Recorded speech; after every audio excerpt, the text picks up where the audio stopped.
Góðan daginn. Í þessum seinni hluta þessara kynningar Bahá'í-trúna þá ætla ég að segja ykkur svolítið frá kenningum Bahá'í í sambandi við einingu.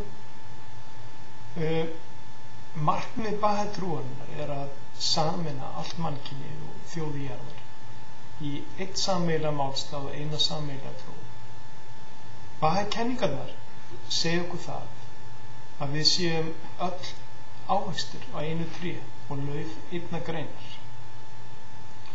Og þótt við séum ólík líkamlega og tilfinningarlega og þó við höfum mismunandi getu og hæfileika, að þá til erum við öll upprunnin af þessari sömu rót og tilheyrum í raun og veru öll þessari sömu fjölskyldu mannkynsins. Bahá'í segir einnig að mannkyninu megi líkja við stóran garð, þar sem fjölbreytilegustu blóm vaxa hlið við hlið, hvert með sinn eigin lit og lögun og ilman, og fegurð garðsins einmitt fólgin í þessum fjölbreytileika.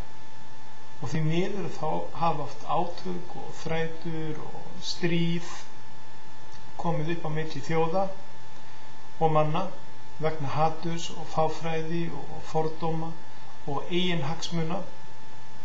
En í Bahá'í samfélaginu að þá erum við að reyna okkar ítrasta til þess að samræma hugsanir okkar og gerðir þessari trú okkar á einingu mannkynsins, og við reynum að gera allt sem í okkar valdi stendur til þess að sigrast á okkar eigin fordómum. Og í sambandi við stríð að þá segja kenningarnar okkur að þegar hugsun stríð kemur upp, að þá eigum við að andæfa henni með enn sterkari hugsun frið. Hatursfullri hugsun verður að eyða með enn máttugri hugsun kærleika. En ég ætla líka að segja ykkur örlítið frá ævi Bahá'í.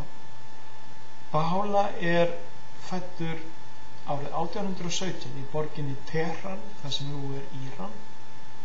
Bahá'í var elstur af að minnstakosti 6 til 8 systkinum og hann fæddur inn í mjög volduga og tigna fjölskyldu. Faðir hans þjónaði sem ráðherra við hirð Persakeisara og Bahá'í átti samkvæmt hefðinni að taka við af föður sínum og gerast ráðherra við hirð keisarans.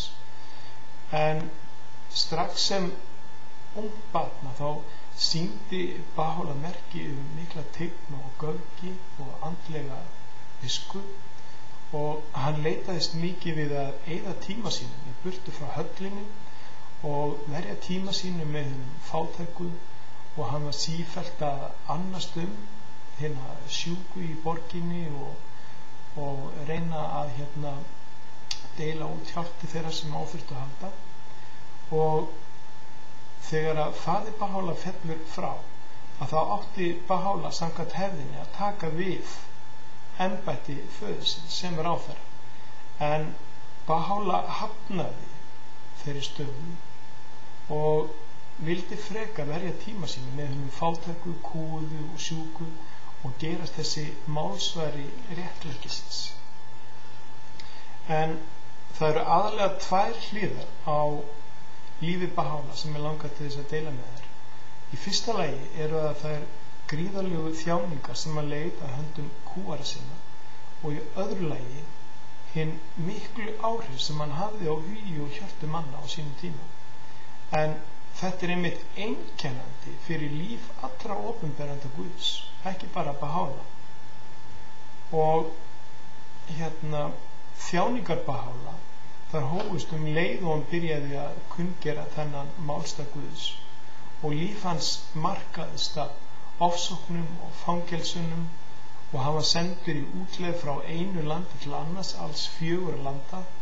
Hann var hafður í hlekkjum í ömurlegri dýflissu í Tehran, þar sem hann mátti dúsa í hlekkjum í 4 mánuði, og að lokum var hann sendur allarleið til fangelsisborgarna Akka, sem þá var alræmdasta fangelsisborgin í persneska heimsveldinu á sínum tíma, og þar leið Bahá'í svo mikla þjáningar að hann hefur nefnt Akka hið mesta fangelsi.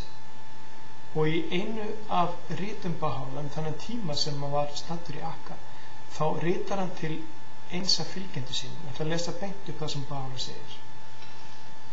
Minnstu daga minna daga þína og hryggða minnar og útlegar í þessu fjarlæga fangelsi og verð svo staðfastur í ást minni að hjarta þitt glúpni eigi, jafnvel þótt sverðalögum óvinnanna rigni yfir þig og himnarnir allur og jörðin rísi gegn þér.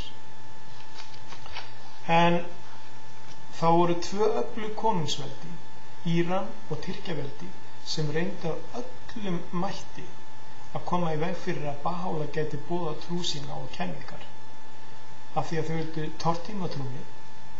En það er ekki auðvelt að tortíma þessu ljósi sannleikans þegar það einu sinni er komið. Það er hægt að reyna að skvetta vatn á það, en það er eins og eldurinn færist í aukana og